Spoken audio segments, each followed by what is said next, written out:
Hello and welcome to Rewildology, the podcast that explores conservation, travel, and rewilding the planet. I'm your host, Brooke Mitchell-Norman, conservation biologist and adventure traveler. In today's society, we're more separated from nature and our food than ever before. We move around constantly and never put down roots in one single location. Few of us have the time or make the time to learn about our local wildlife and plant species and how to identify them. We buy most, if not all, of our food from grocery stores, and if we're lucky, our community hosts a small farmer's market where we can buy fresh veggies from a local grower. We've become strangers in our own homes, far from our ancestors' way of life. Now, what if you had the opportunity to chat with someone that has a deep, personal connection with their land? Someone whose lineage can be tracked back for centuries. What would you ask them? How do they view the land and all the life it supports? And how can we also develop a deep connection with our home, food, wildlife, and one another?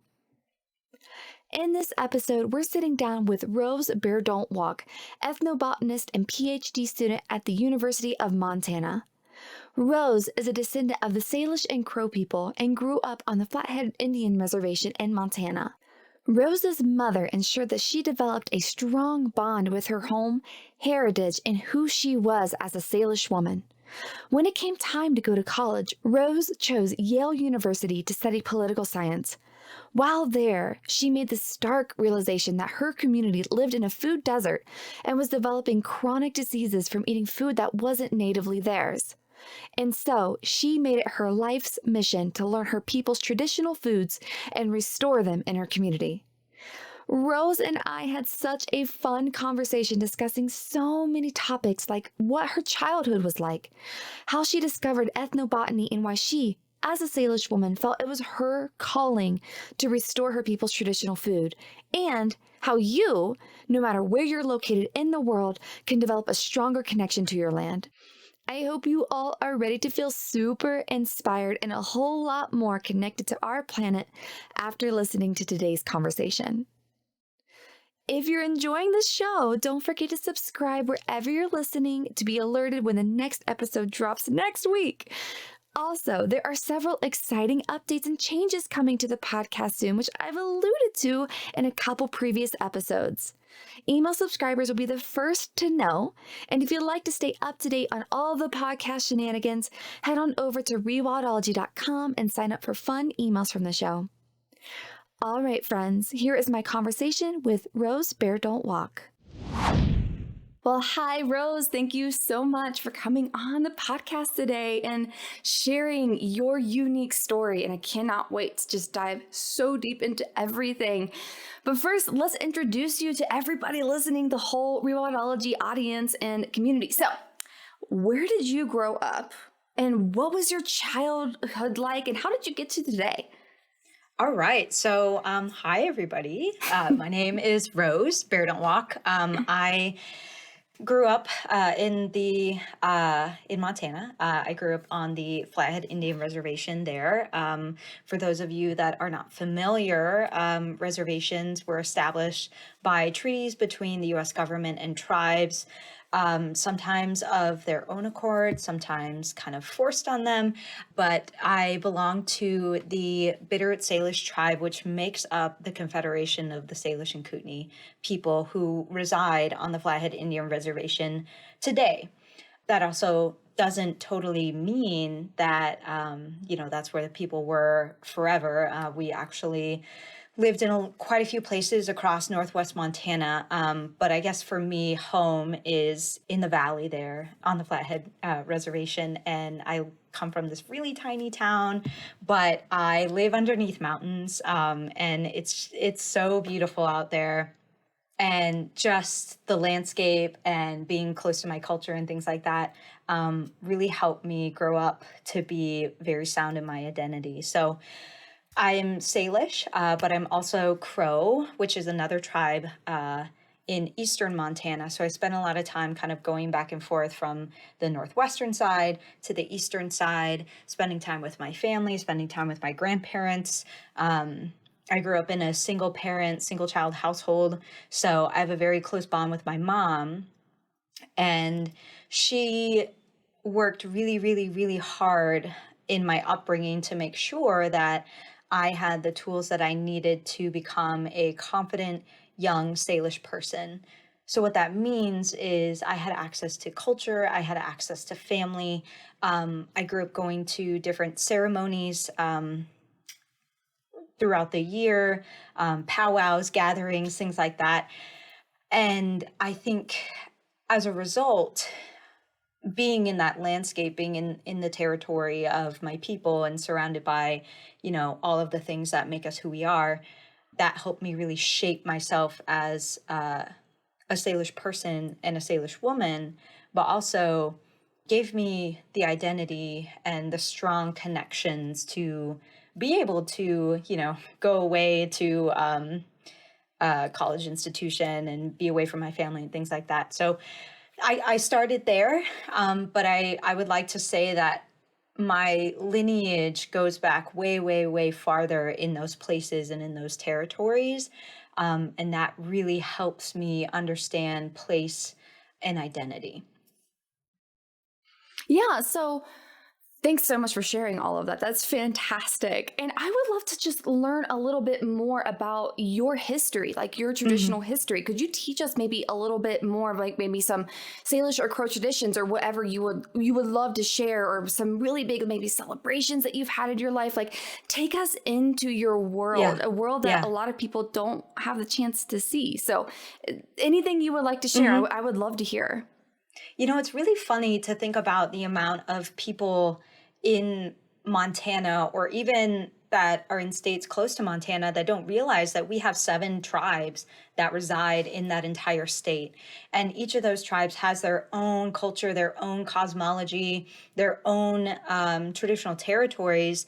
And by virtue of being in those environments, we have formed such close relationships with the landscape, with the ecosystem, with the different animals and the plants and the beings there. And I'm sure we'll get more into my connection with those things later. But for the Salish people, we're the most interior Salish band in the kind of Pacific Northwest Canada region. So there are Salish speaking bands of tribal people all across the Pacific Northwest into the coast, all the way up to Canada.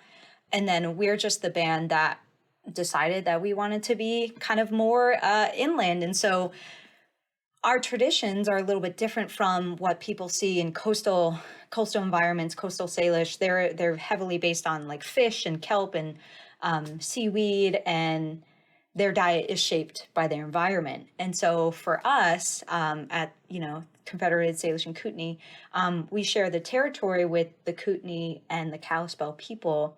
For the most part, we share some of the same ecosystems and diet bases or diet foundation. So we are really rooted in deer, elk, moose, bison, different food plants, and then a whole bunch of different types of fish and things like that. So even though our diet isn't totally based on like canoeing or fishing or anything like that, it still had grounds in our culture. It just wasn't a huge prominent part of it. So just being around all of those things and learning about them really gives you a good grasp of just how intimately Salish people knew that landscape.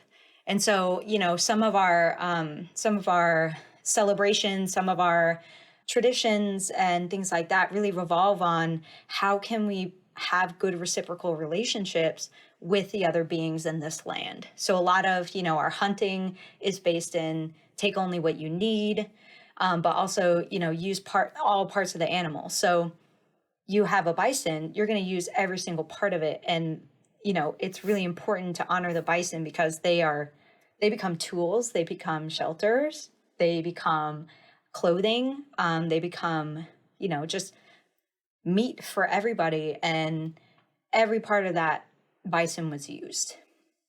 So nothing is wasted. I think we live in a culture right now where, it's pretty easy to be wasteful. I mean, you don't finish something, you just throw it away. You have a bunch of wrappers. Everything is like individually packaged now. But I think for tribal people and indigenous people, every part of a living being, or what used to be a living being, has to be honored in a way that retains a reciprocity with that being. So that means not wasting any meat, not wasting any part of a buffalo or an elk or a moose.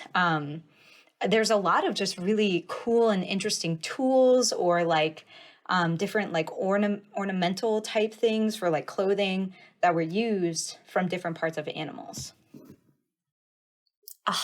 Can you just imagine? I just think about this all the time. We're just having studied conservation for so long and how much culture influences, well, everything. But just from like a consumptive standpoint, like just imagine if that thought process was culturally all over the world, how much more beautiful our world, like the place we would be in if that was the case. Like how many issues we're having right now. Like if there's some way we can just take that viewpoint and just spread it everywhere. I think about that. I think about that all the time. Like other religions that are very, very close with wildlife, and how some of these areas across the world live with the most dangerous predators that there are.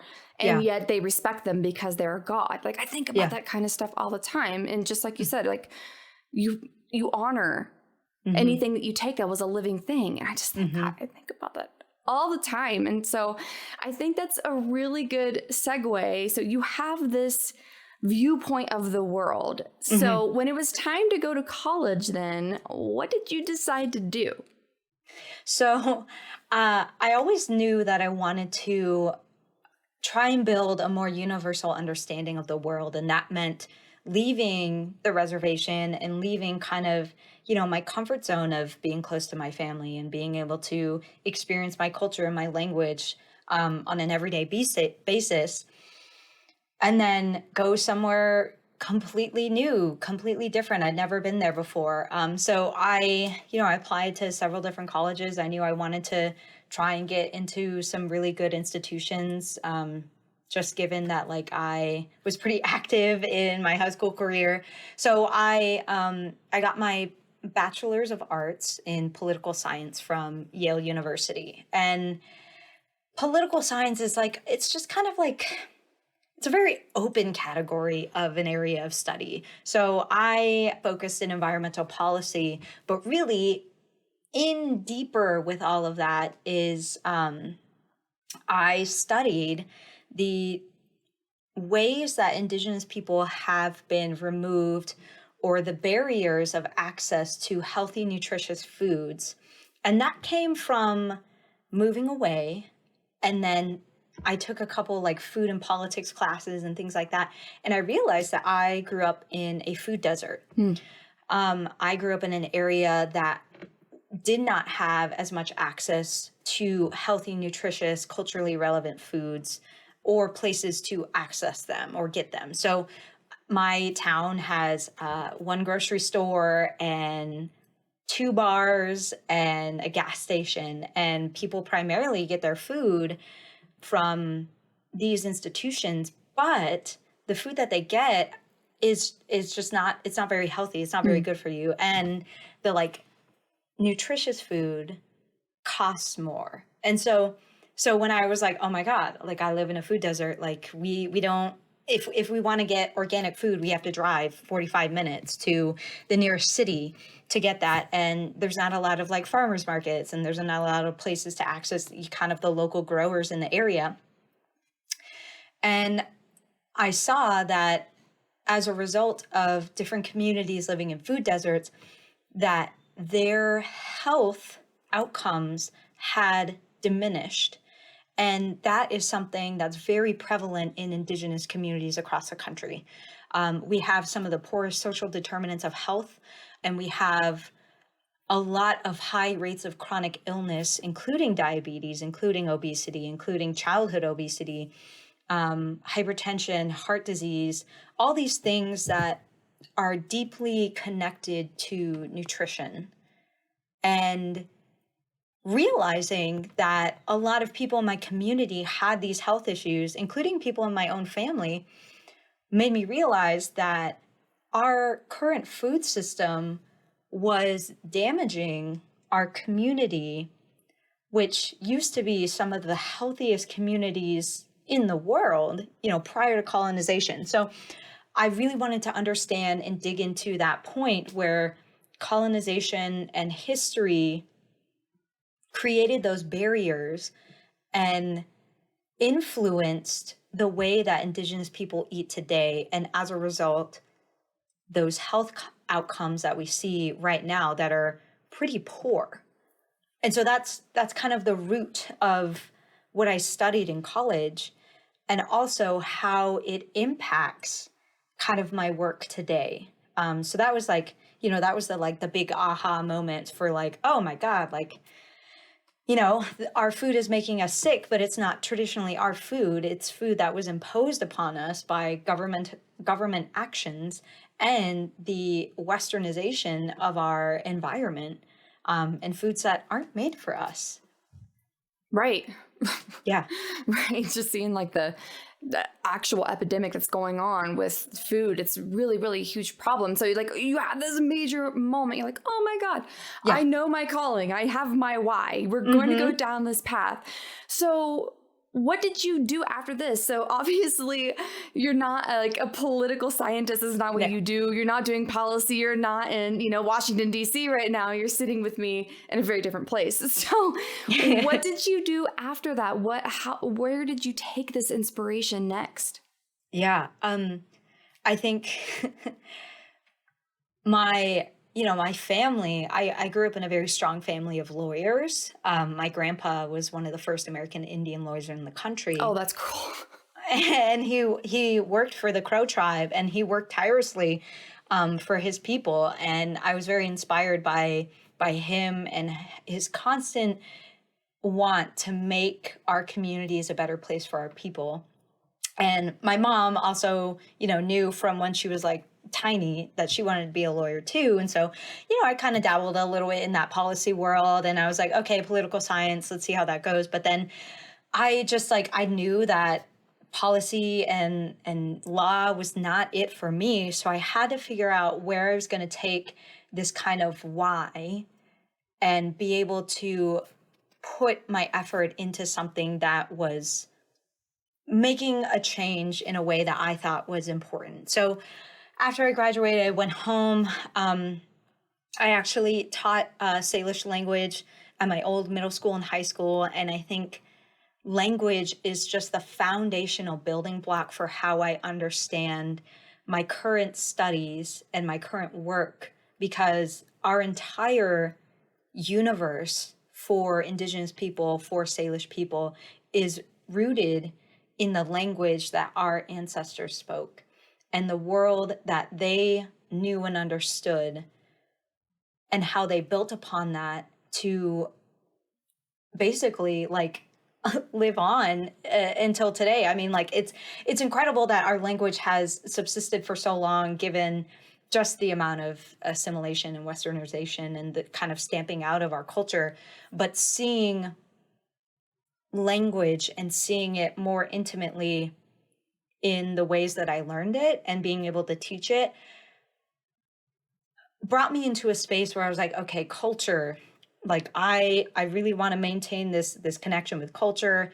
What is it about culture that influences food, or vice versa? And I was like, okay, I'll maybe try to go do a master's program or something, because I want to continue this kind of environmental cultural vein that I was in. And so I went to a program at the State University of New York, Syracuse. And it was a program specifically for Indigenous graduate students, and it focused in biocultural restoration and traditional ecological knowledge. And I think for, some of your listeners, traditional ecological knowledge is the knowledge base built by a society or a group that is rooted in the ecological understanding of an environment. And it happens over hundreds of thousands of years. And so a lot of indigenous communities in the world have traditional ecological knowledge as a base of, or I guess as a result of being in an environment for such a long period of time. And it's a term and it's a study that is widely becoming more accepted in science, which is good because I think for a very long time, Western science has excluded or extracted from indigenous knowledge bases until it was proven to be credible. But I think now we're saying, oh, shit, those indigenous people knew what they were talking about. The whole time. The whole time. Literally the whole time. Look at these methods. Look at these, the way these things grow. Look at these, different processes. It's no shit. It's basically so traditional ecological knowledge is just so fundamentally important and should be a huge part of, building Western science, building ecology and biology in today's modern day. And so that program was, just rooted in how different indigenous students could come together and work on how we can restore our environments through an indigenous lens. And it was there, I was in upstate New York, and I took a class from Dr. Robin Wall Kimmerer, and she was going to be my advisor for the rest of this program. And she had a class called Plants and Culture, and it was basically just showcasing the various ways that plants have been utilized in cultures across the world for thousands of years, and how those relationships basically shaped entire societies. So it's like plants are used for tools, they're used for medicine, they're used for food, they're used for ceremonial religious purposes. Their usage is so widespread. And just listening to her talk about plants and their importance and how specifically indigenous people have formed such intimate, loving, reciprocal relationships with them, it was just oh my God, this this is it. This is what I want to do, because I think there's a lot of hunting and fishing still happening in my community, which is great. And I totally support all of that work. But I think largely our plants and our plant medicine and our food plants is not as widely practiced. And it's something that's kind of, slipping through the cracks. And I was okay, yes, I want to understand the relationship that Salish people have formed with food plants and how food plants can serve as a connector to health and wellness and culture and all of these things. And I also I think it's really cool that plants live in one spot their entire lives, and they make their own food, and they adapt to have, other beings help them out in whatever they need to do. They evolve. They have these beautiful blossoms that have very different purposes. And I just they're so much cooler than I could ever be in my life. So I was this is amazing. Oh, that's fantastic. I will say that too. Yeah, especially as I've traveled more and more since I've been a mammal, big cat specialist for a long time. I will totally be the first to say that I didn't give a shit about plants. But the more I learn about them, I'm just wow, I was so ignorant. I just didn't know. They just live on a very different time scale than we do. And I think that's why I just never really gave them the time of day, even though I played in my woods every single day as a child. And so I've had this, I don't think I've had the same level of realization as you, which we'll get more and more into. Yeah. But yeah, so just to put a term out there. So we said before that this is ethnobotany. So this is I'm assuming then you would consider yourself an ethnobotanist. So Yes. to you then, what exactly is your study then? You've gotten into it. So how have you started to do this work in ethnobotany in your Salish community? Like, how have you started to pull that data? And because just like you said, a lot of it sounds like it might have been lost or could be getting lost right now. So how have you started to like pull this back and discover what plants mean to your band and your tribe? So I think like just going back to those times where I was growing up and my mom was bringing me to all these different events and making sure I, knew how to cook for people and knew how to like be a good young Salish woman, I didn't realize how critically important that was until I was older, because a lot of the events we went to were feasts, specifically like honoring feasts for the Bitterroot, which is a really important staple food of the Salish. We did camas bakes growing up, which is another important staple food and process that we do in the summer. And, just all of these different things and coming together in my mind, in my heart, and all of those things built me the foundation to be like, okay, I have a little bit of knowledge. Let's take that one step further. And in my studies and in my research for ethnobotany specifically, I learned that a lot of our traditional plant knowledge is carried by women. And so as a result of my mom's, love and her wish for me to grow up, is I was surrounded by a lot of powerful Salish women. And they taught me things that as a kid, I was like, oh, okay, this is cool. Like, I'm going to, keep doing my thing. And then as an adult, I was like, oh my gosh, this plant was used for this. And this is like things that I grew up knowing and experiencing, but didn't realize was so important until later on. And I think as a result, I understand that my role as a Salish woman is to carry that knowledge on and also absorb as much as I can from the people that are still around today. And so taking all of that and putting it into my study of ethnobotany had kind of like a two-pronged approach. One approach was, this is gathering information from my community for my community, because largely in academia, historically, and even in our tribe, and I'm sure a lot of indigenous nations experience the same thing, is that we had a lot of non-native people coming in asking for different insights and information on plants or animals or the landscape or anything like that.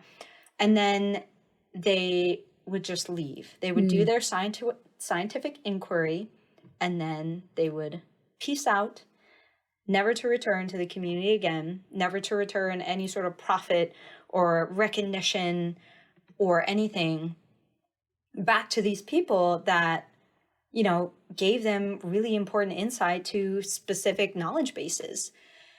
And I knew that if I was going to do master's research, I had to do it in the correct way. And that meant giving credit where credit is due, but also making sure that the resources that I have and I create are by Salish people for Salish people. And that meant, going into my community, talking to people about their relationships with plants. What kind of food plants do you remember, like, growing up with? What's your favorite food plant? How do you know how to process things? What are your memories associated with these plants? And what you find there is just an incredible knowledge base that is so rooted in family and community and love and land. And it's all connected. Like, I found a lot of plants are connected to the earth, and the earth is connected to everything else, but also the water and the sun and the rain all have a role to play in how plants grow, how, the birds migrate, how fish swim. And I found that Salish people have a really intimate deep knowledge of all of those occurrences.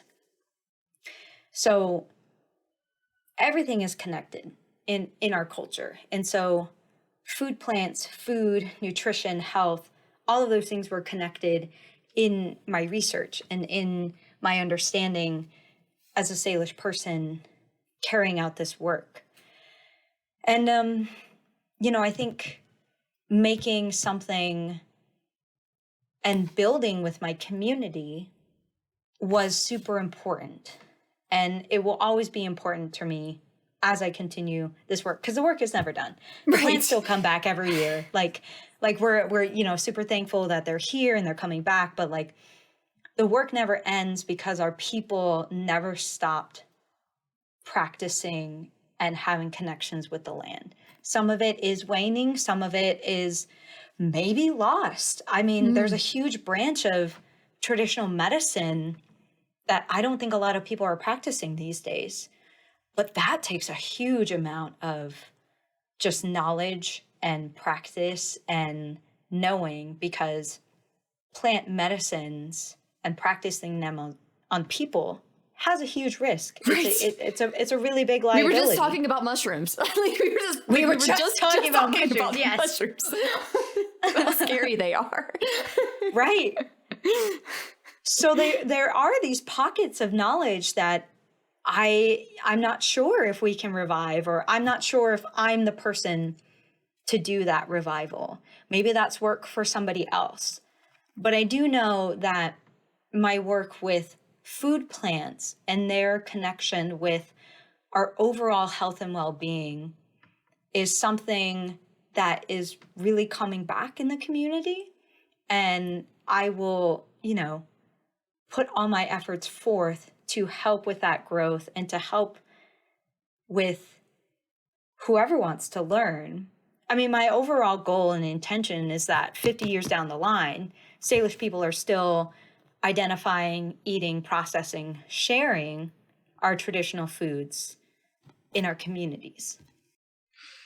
And what is the application of this? Like, how are you approaching your community to get these next steps action? Like, how have you been able to get the ball rolling? You did all this research. You're like, oh my gosh, we need to be restoring these traditional plants because this is what it gave to us. How are you doing that? I guess is the big question. How are these coming back? So I think the research set the foundation. I have this paper. It's a really, really long paper. Did you say it's like 270 pages or something like that? Yeah. That's crazy. That's a book. It's a book. It's pretty long. And I don't know. I feel like a lot of people aren't going to read through an entire thing unless they're doing it academically. So right. Even though it is there as a resource, I wanted to make sure that I was putting something together that could be accessible to people in a way that was easier for them. So my most recent endeavor is I started a online resource called the Salish Plant Society. And the Salish Plant Society is basically a forum, a resource base, a website that shows all of the important components of food plants to the Salish people. So it has a little bit of history. It has different how we forage and how we forage in an ethical and reciprocal way, but also different plants, how to identify them, how to use them, what's their Salish name, what's their cultural use, how do we know them, what is the are they for food, are they for medicine, are they for tea, are they for biomarkers? Just a way for me to bring science, the botany, to the culture, to the Salish way of knowing. And so that website is up and running, but I have an online newsletter that I send out from an email account. And then I have social media for the Salish Plant Society, where I just put together little videos of just different plants that I see out in the field and what you can use them for, how to identify them, things like that. Mostly because I think that there's a way that we can use Western science and traditional ecological knowledge to build up the community rather than use it to extract or use it in a way that's demeaning to one study or the other. I think that botany and food plants can come together in a way that will help the Salish community flourish and help that body of knowledge flourish so that we can continue that knowledge base for the next generations. I mean, because like way back when, we were identifying and knowing plants based on their uses, based on how they looked, based on what animals ate them, things like that. I think now, since we have so much accessible to us, just making sure that people feel confident in the field is really important. So giving them the botanical tools to be like, okay, I know that like a glacier lily has a bulb and it's got two, sometimes maybe more long linear leaves that come from the base. And you know, the whole plant is edible. I think that helps build people's confidence so that they can share that with somebody else, or they're going on a hike and they can be like, oh, I'm hungry. Like, here are these plants that I can eat. And, you know, here's how I honor them and share my love and respect for them as a Salish person. That's so beautiful. Just to think about going on a hike and being able to eat things and not be scared is really valuable for sure.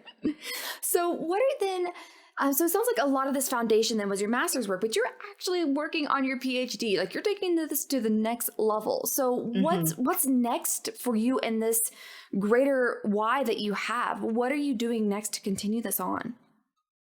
So the next level is I'm doing a Ph.D. program, and it's in Indigenous and Rural Health. It's at Montana State University. It's the first program of its kind to be focused in Indigenous and Rural Health, which I think is great because largely, again, because our communities have such poor social determinants of health, there's a myriad of other factors that go into why that is. It's housing crises. It's mental health, behavioral health. It's where we live. It's like how far we are away from healthy, nutritious foods. It's our disconnect from our culture. It's a whole bunch of different things that come together. And I think the next step with this program is to really focus on how I can bring ethnobotany to build community health. What does that look like? How can I use traditional ecological knowledge and make it accessible to Salish people so that they can feel healthy and well for the next generations? And this program is very unique because they allow for Indigenous students to really build out their own projects. There's like a dissertation route, which I'm not going to go on because I already wrote a 100+ page paper. Yes, you don't need to do that again. I don't need to do that again. I have it all already. Or there's a grant writing route. So it teaches students how to write grants, how to create projects, how to make implementable things available so that they can have measurable, actionable change. And that's where I'm going. So I want to create projects focused in ethnobotany and traditional food plants and see what the community is asking for in terms of what are their barriers to that knowledge? What are their barriers to accessing that food? How can we create projects and outcomes to mitigate those barriers and in turn affect our own health and wellness? Oh my gosh, that's going to be absolutely incredible. Do you see this being applicable outside? So I'm a very big picture person. I always think very big picture. Are Hmm. you seeing like this work, like getting like a foundation, almost like a footprint, and then being able to then move on, like as you go beyond your PhD and maybe even start a nonprofit or a business or something, like taking this and then going to different tribes and like Hmm. helping them restore their traditional ecological knowledge too? Or are you just really going to stay focused on your community? Or where do you see this going for you? I think personally, I would like to start and maintain within the Salish community because there's a lot of projects, and there's a lot of things that aren't really, they're implemented, but they aren't really sustainable. So how can we make our seasonality of our plants be something that we can be a part of every single year for 50 years? How do we maintain that as Salish people? And so I think, like, creating a project and seeing where that goes and maybe doing something with that project every single year, or building on it so that people can continue to have that access. And I still don't really know what it all looks like, if it's either bringing those plants to the people or taking the people to the plants, having, I don't know, pamphlets or like books or anything like that. It's really all dependent on what the people say, what the people want.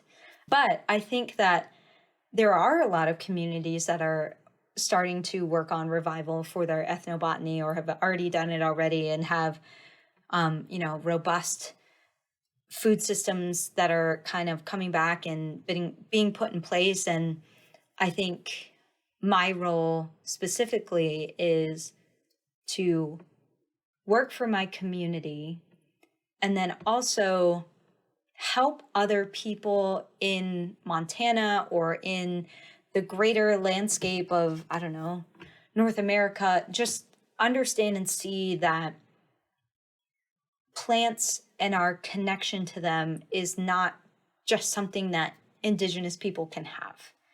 I think largely what I've learned in doing workshops and speaking events and talking to different people is that, a lot of Americans, a lot of people that live in this country don't really have a strong connection to their landscape, or, what foods they're eating, or their backyard. And so, how can we create meaningful relationships with our landscape in the ways that Indigenous people have and have done for thousands of years, so that we all can also have loving, reciprocal, gracious relationships in our ecosystems?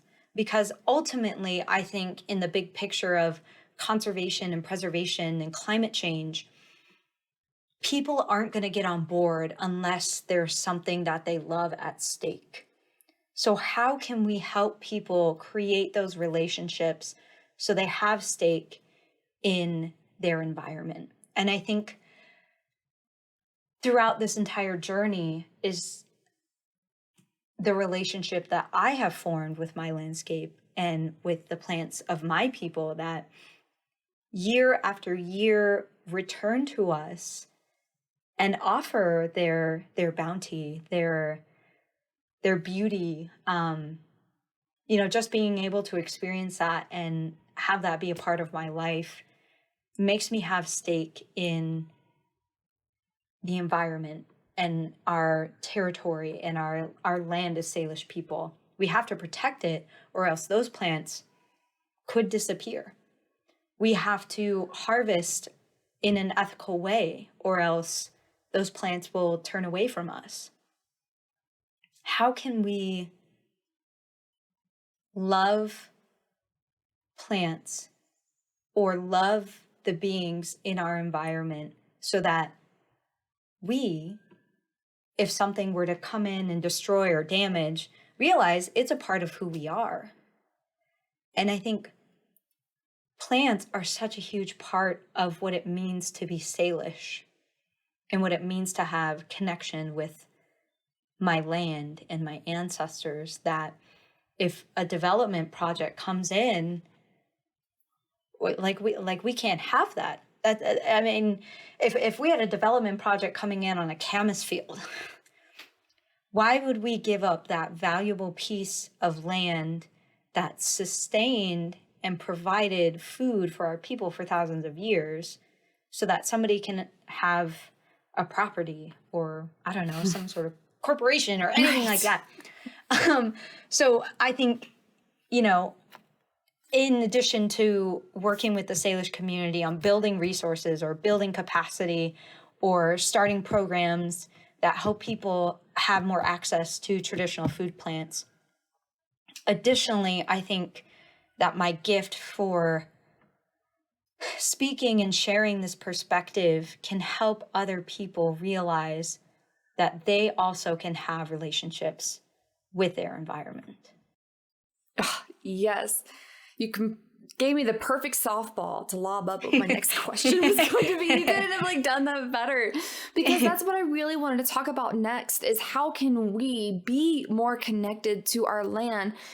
Because when we chatted last, the way you talked about your home moved me so much and just made me wish that I had that connection with where I grew up and like the acres of land that I grew up on. And yes, I loved and respected them, but I didn't know them as intimately as you. And because of that, and I'm one of the few that actually got to grow up in a rural area that had land that could actually touch soil and play in it and just be out in nature.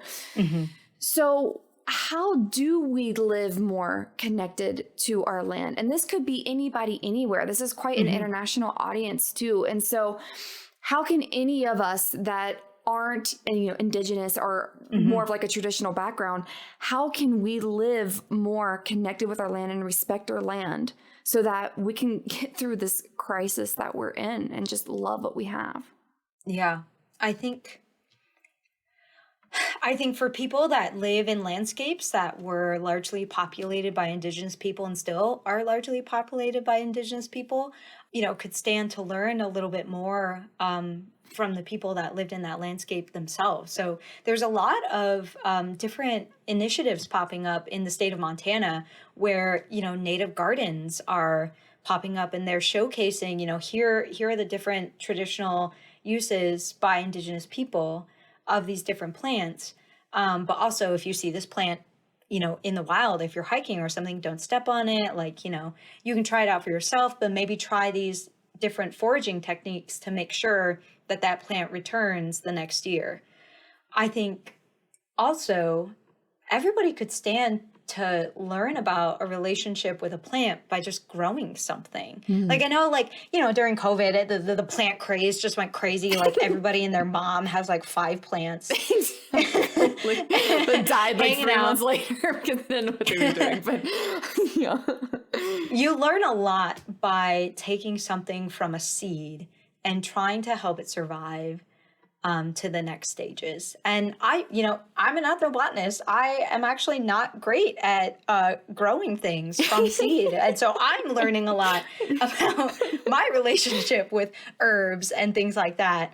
But I just think that if we just get curious about our landscape, because people will see the bitterroot in Montana, for example, and it's our state flower.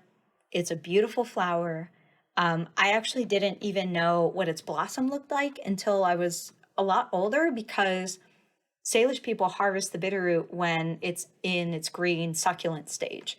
That's when the roots are, super full of water, super full of nutrients, because all of those are not going up into, all of that energy is not going to go make a flower or like blooming or blossoming or anything like that. So we dig the bitterroot before it's blossom, and when it's blossom in the summer, you can't eat it.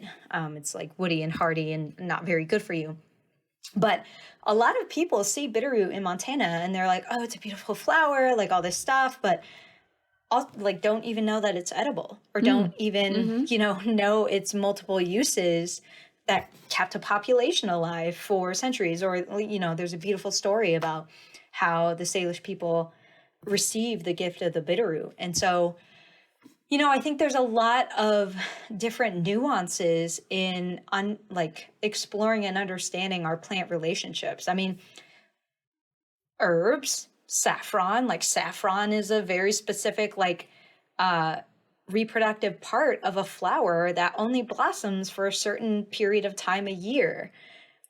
How many people know that? I don't know. Just like all of these things about being curious about your landscape. I think there's a lot of apps out there nowadays that help you identify plants, tell you a lot more about maybe what the plant is used for, or different aspects of it. I think there's a lot that we can get involved in understanding the landscape, the plant landscape around us. In our backyard, we just found that we have black cherries hanging out. Nice. And so, yeah, I'm just like, oh my gosh, that's great. Like, I'm going to go pick some tomorrow. But I think the baseline for that is greeting plants, animals, birds, beings as relatives. Like, a lot of our traditions and culture and ceremony is rooted in the idea that humans are not above anybody else. In our creation story, we were actually last to show up on the planet. Our creator made the plants and the animals and the water and the wind and the sun before anything else, because they had to make the earth a place for the humans. And so they got rid of, all of the really bad things that could hurt human beings, like jealousy and hatred, and all of the things that kind of ail us today. But the animals and the plants were in charge of making sure that our earth was habitable for us, so that we could continue as a society. And as a result of that, like, all of our culture is rooted in this idea that the plants and animals, like, came before us, and they made this place for us, and they're a part of who we are as people. So for us to demean or damage or destroy them goes against the fundamental way that we were created. And so applying that in modern day is really just about, how can I utilize all pieces of this plant, all pieces of this thing I got from the grocery store?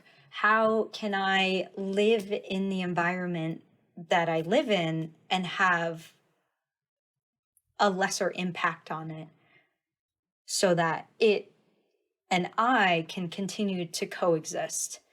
Like, there's a huge, there's a huge, like, what's it called? Like, campaign for, to get rid of lawns and, like, start, like, yes, actually. I've seen that. Like, Yeah. what's native to where you live? Like, Yes. actually grow plants that they're not grass. Yeah. I mean, like, it's things like that. It's like, how can we create ecosystems in our backyard that are based in the history of the entire landscape?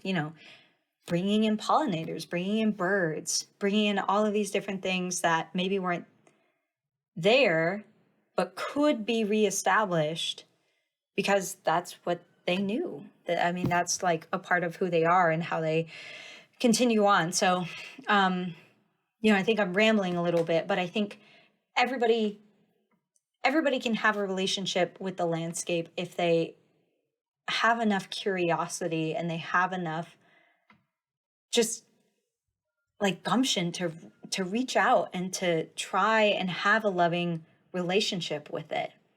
Not all people want to do that, but I think as a result of having a deeper relationship with my people, with my culture, with my landscape, I fundamentally am a better, healthier, just overall, like, my soul is just brimming with love for these ecosystems. And so I think a lot of people could very much benefit from having that. So maybe that's going to a botanical garden. Maybe that's growing food. Maybe that's going hiking and learning about the ecosystem, or attending a talk by an indigenous person who knows about the land a lot more intimately. Maybe it's just saying hi to a sparrow, or, greeting the blooms in the summer, just as they're, your family, your relatives. God, that just sounds absolutely beautiful. And just as you briefly mentioned too, like, just think if there was a wave through our culture that would view the world more like that, the possibilities for all like the mental health problems, like our skyrocketing suicide, all of these really bad problems, that if we were just all more connected, felt more love, then maybe we wouldn't be so just separated, like in our own little silos and alone. Like, people, we did not evolve to be so away from each other. Like, we are meant to be close, just like you said. And like, we are just as much as part of the earth as anything else. And you know, sometimes it takes like some big movement for these things to really get going. But just thinking about that, like, if you just say hi to your sparrow in the morning and just think how happy you would feel for the rest of the day, and like what kind of like momentum can come from that. Yeah. It's little acts, I think, that build up to having a better, stronger, loving relationship. Yeah. Could not agree more. Having just explored this myself, you know, just going out in nature, going on hikes, just those little things. It really is amazing how it can just bring you into a whole different space. But before we switch topics completely, since you are this fucking badass woman that's like going down this path and just like starting this whole thing, since you have a whole audience right now, is there anything in particular that you can think of that you've like needed help on, that somebody might be really good at X, Y, or Z, and they would love to partner with you for something in particular that you're working on, like at a project wise? Is there anything, when I say that, does anything come to mind that might be able to help in anything? Gosh, I mean, I would just love to have some basic understanding of implementing models or grant writing. How can we make science education accessible to people? Like, I don't know. I don't want to build something up from scratch, even though I know there's not a lot of like models or anything out there that have deep indigenous perspective. But I'm also wondering, like, how the heck does somebody build a plant curriculum? How the heck does somebody, create plant resources or plant books or things like that that are easy for other people to understand? So, I don't really know how to make a plant book. I've read a lot of plant books and I'm like, oh, this is kind of cool. I wonder how they organized it, all that stuff. But, additionally, later down the line, there are some things that I would like to write or publish or, get more people connected into the fabric of learning from Indigenous people. There's just a lot of things, out there. And I don't know if anybody could help with that, but there might be somebody. I mean, now that I know exactly what you need, that's honestly, that what you said right there is one of the big reasons why Rewildology exists, because I want this network to become so big and robust and connected that we are all like one, maybe two connections away from anyone that we need to really make the next phase of our why happen. So anyone listening, you know what Rose needs. So if you or someone you know might have some answers, just like let Rose know, let me know. I can definitely get everyone in touch. So that is awesome. And I also have it in the back of my mind too. So there's already been a few things I've sent your way and was like, girl, look at this. Check this out. This might be really good. But yeah. So let's switch gears a little bit, because there was a recent headline that I do not want to miss the opportunity to talk about. And that was that the National Bison Range was restored to the Salish people. And could you just like tell me more about this? Like, what happened, how it happened, what that means? I mean, just everything. I know this is a complete 180, but it's like really cool and really important. So yeah, just teach us about what happened. Well, if you think it's a 180, it's like, it's all connected, again, I'm going to keep saying that, like, it's all connected because the bison are just such a fundamental food source for Indigenous groups, for the Salish people specifically. But, a long, long time ago, the Salish they were a buffalo society or a bison society. So there was all of these different tribes, across North America that really depended on the bison for their livelihood, depended on them for food and for shelter and for clothing and all these different means. And so because the Salish were a traditional bison society, after kind of some of the U.S. governmental initiatives that sought to wipe out the bison in various areas, there were some Salish people that kind of wanted to bring that back into the fabric of our society. And they started a bison herd. They started with 2 bison, and they wanted to create a bison herd that could help our people later on. And after they created, or not after they created the bison, but after, they started this initiative, the bison herd got taken over by the federal government. And so this area, this large land base that Salish, Kootenai, Kalispel people used to use for bison hunts, it was sectioned off, and then it was overtaken by the federal government and used kind of as a federal park or a park reserve or something like that. So kind of how our national parks are and things like that. And as a result, they still had a bison herd. They still got many bison to come from these 2. And they had, a very touristy approach to it. I mean, it's kind of like Yellowstone, where people go in to go see the bison and go see this beautiful landscape and things like that. But it was totally run by the federal government. And it was on the tribal reservation. So it was on traditional and current Salish territory, but they couldn't claim it, or they couldn't have any say in how it was run because it was federal. So when Deb Haaland got elected, she made it a priority to return different parcels of land back to Indigenous peoples. And Indigenous peoples that had prior used it or had stake or claim or over it or anything like that. So this bison herd that was started by 2 Salish members, now just a beautiful, amazing herd, was returned to the Confederated Salish and Kootenai tribes.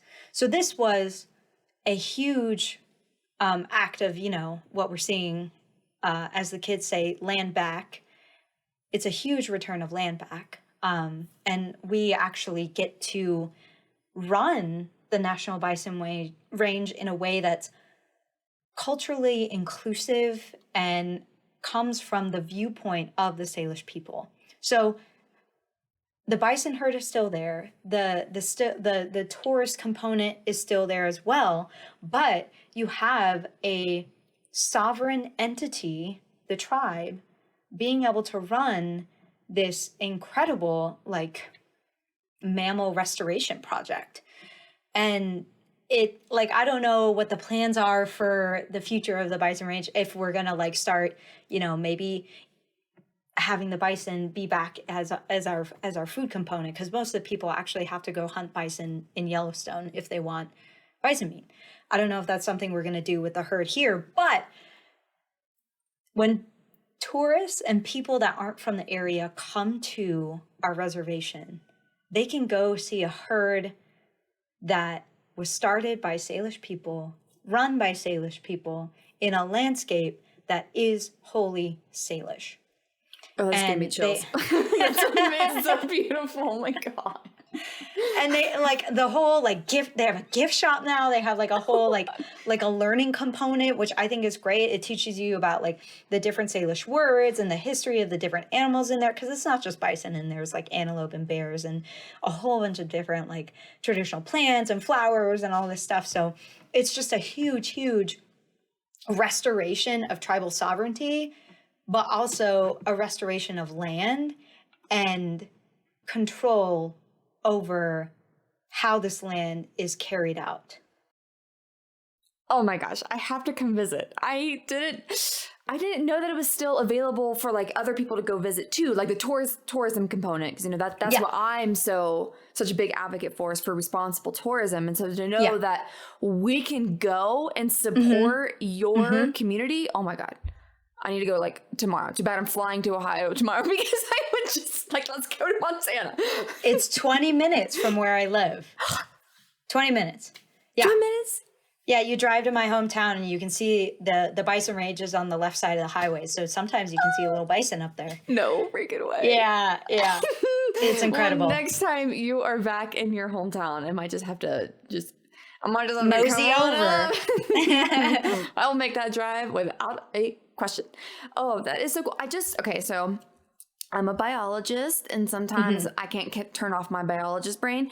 Do you think that wolves will be restored too, or do you not have any clue or idea, or is that just too far down, or I don't know? I have no clue. Okay.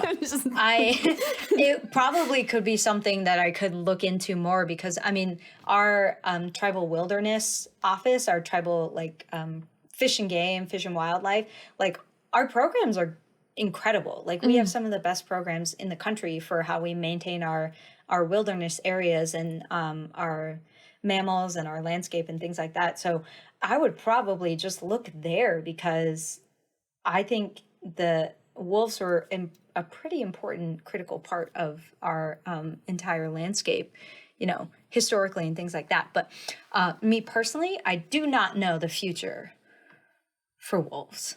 Well, keep me posted, because my wheels are already turning due, also tourism opportunities, and just bringing more wealth to the area and supporting this amazing, beautiful thing that you already have going. So, but yeah, you said you already have bears, you already have so many pieces back in place. So it sounds like just that one last little thing are wolves. So, but they're really good at finding their own way. Wolves are absolutely incredible at dispersing, so they might come back naturally. I don't know. So, but yeah, please keep me posted on that. Like I said, my biology things, my biologist tingling. I'm like, ooh, the last piece is wolves. Are they coming? So you have them in Montana. So just curious if they'll make the way to the bison range, because that would be just like ultimate, just holy shit. It'd be so cool.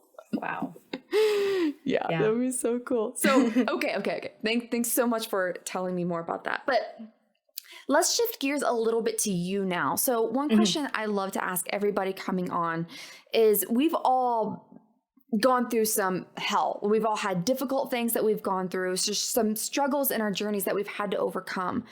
Do you have a particular story or event or something that you've gone through that you've overcome or you're currently going through that you would be comfortable sharing with us? Yeah, I think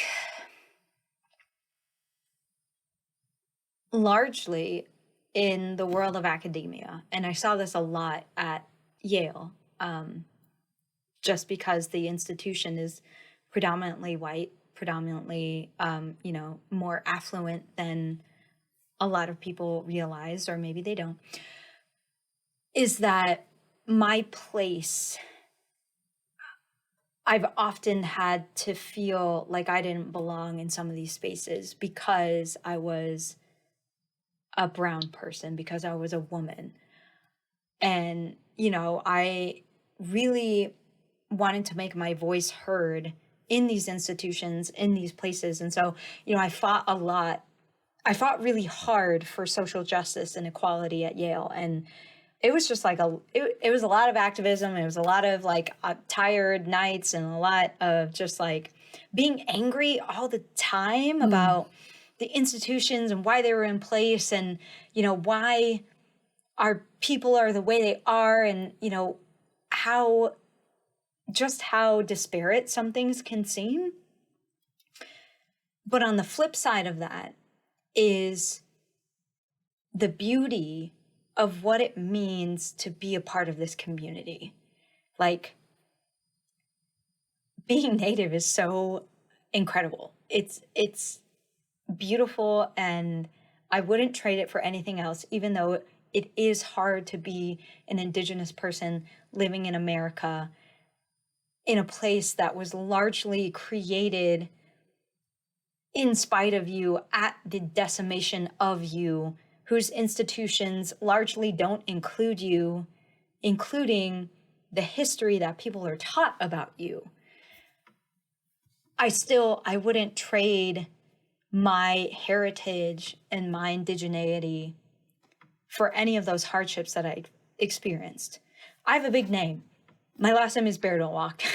And like, I can trace that name back, generations. I can trace my family back generations and generations and where they come from in the land. And sometimes, people think my name is fake. People think like I'm not a real person. Do they really? Yeah. Yeah, people have actually asked me, "Oh, your mom named you that? Why?" And it's That's just how much little they know. Yes. The amount of sheer ignorance that still exists today about Indigenous people is incredible. And I still would not give up my heritage for any of that. And having experienced almost all of it, growing up, going to a primarily white institution, trying to be a person in academia, I realized that, this is where I'm meant to be. I belong here. I belong in Western science. I belong in academia because my people did not subsist and live off this land and develop these deep knowledge bases for it to just die out. Our people did not resist and live and sacrifice so much so that we could just let it all go.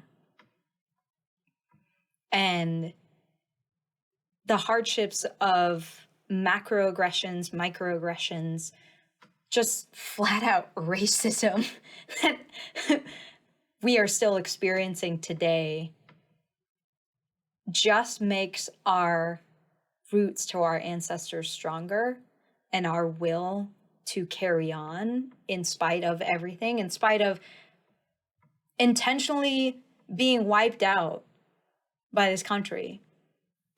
I can't let that go. I can't do it. I'm going to make sure that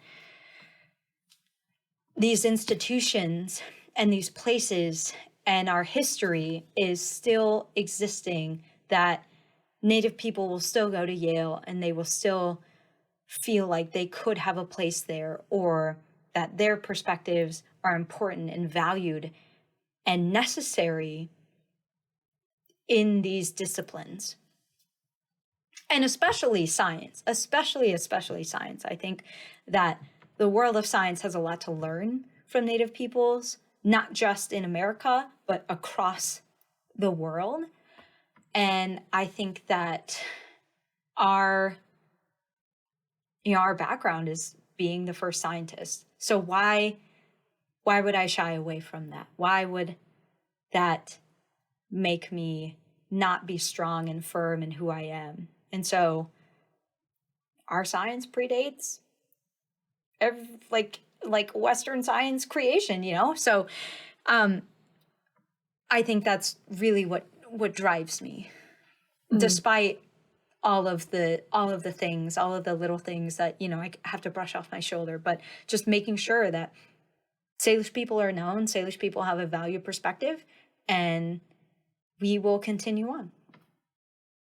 And if anybody's going to do that, it's you. I love your passion. So I was so excited. So everybody, so Rose and I met through Charles, who's been on the podcast, because you two were really close friends in Montana. They did jujitsu together. If anybody's a freaking badass, it's Rose. Like, that is, it's like, yeah, my favorite jujitsu partner is Rose. You got to meet her. She's like, Charles, yes, I would love to meet Rose. So yes, you are a huge inspiration to all of us. And that's why I'm so grateful that you could come on and share all of this with us. And you've said so many beautiful things. And I always love to ask this one last question. And it is, and you have already said something similar, but if there's anything else, what advice do you have for anyone listening? Or like, what's a last message that if we don't take away anything, we could take away this one thing? What would that be? That Indigenous people don't have a monopoly on plants, and that everybody can have and cultivate a loving relationship with the plants of their area. But when that relationship comes at the expense of the plants or Indigenous people in an extractive way, it takes away from that relationship and that intention. So basically is you can go out in your landscape and you can have a fundamentally loving, reciprocal, gracious relationship with plants, as Indigenous peoples have had for thousands of years. But once you start commodifying, and once you start treating a plant as a commodity or something to capitalize on or anything like that, that is when the plants will turn away from you, from us. So don't go buy sage from Urban Outfitters because it was probably not picked by an Indigenous person, or it was picked in a way that probably damaged or destroyed the plant. And also you're paying $25 for it, which is like just gross to me. like trying to find ways to have that relationship with that plant in a more intimate and loving way, whether that's, you know, getting your sage from an Indigenous person who actually goes out and knows how to, you know, forage these in good and ethical ways, or maybe like finding a way to pick it to yourself or anything like that. I think just in the world of ecosystem management and the environment is that once we come to the point of extraction and commodification and capitalism, things start to go downhill.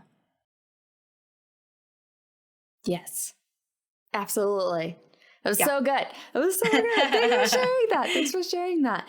So how can anyone listening, I know I already threw a call out earlier for maybe some people that maybe they want to connect with you. They're like, oh my gosh, Rose, I have this idea I would love to share. How can someone listening follow you and your work online and through websites, all the things? Just, of course, I will have all this in the show notes. But if someone's listening right now, I could just word vomit on us. Okay, so my regular social media, which is kind of just about me, but I also talk about a lot of these environmental issues, is at Rose Don't Walk. I have a Twitter and an Instagram. But then I also have an Instagram for the Salish Plant Society, which you should definitely check out. In addition to the SalishPlantSociety.com, where I have a lot of the information and all of the kind of how to create relationships on a website forum. And if you have a specific question yourself, you can email me at rose@salishplantsociety.com. Perfect. Awesome.